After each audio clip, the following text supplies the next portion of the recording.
You know, it's never a good sign when you need a watchdog to control the federal consumer watchdog. The House passing a bill that would completely overhaul the Consumer Financial Protection Bureau and safeguard the personal information of people everywhere. Republican Congressman Robert Pittenger of North Carolina co-sponsored the bill, and he joins us now.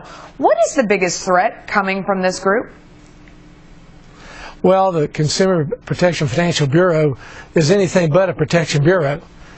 You have a director, Richard Cordray, who is accountable to nobody. Not even the president can fire him. He's a financial dictator.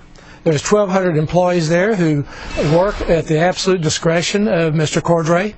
The evidence of that is found in, frankly, the fact that the building that they're renovating today, they're spending over $150 million. But what's the threat? I mean, what specifically do I have to worry about as an individual?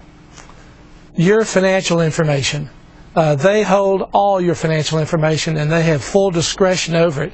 They know where you shop. They know what you're spending. They know your financial bank accounts.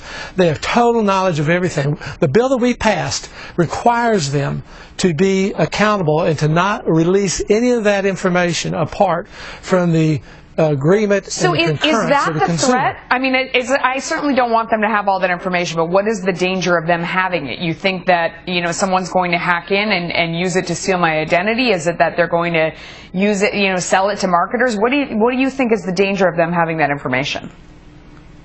I think the danger is what we've seen in Washington through the IRS, through the Attorney General, is the abuse of power by the federal government and by this administration. There has been no respect for the American people. We are involved in 20 to 40 oversight hearings a week over these kinds of matters. This gives more capability for the federal government to invade your life, to abuse the information that they have about you. Yeah. They've gone after people, the IRS, because of information that they've had on them. So they say that they need to gather this information so that they can monitor credit card rates, so that they can see what fees are out there, so that they can make sure abuse isn't going on, and that if they went ahead and asked people for this, if they could have the information, that people would say no. So that's why they don't tell you. Do you buy that argument?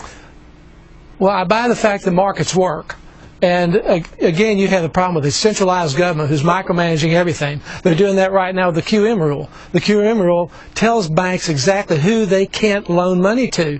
That's how we got in this problem to begin with. They were telling people where they had to loan money to. They were creating the credit values out there.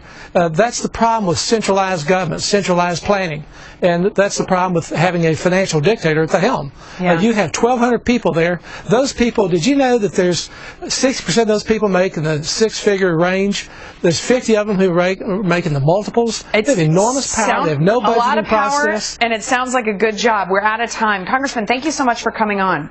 We appreciate your time. You're welcome. Have a good day. So that's all we have for you right now.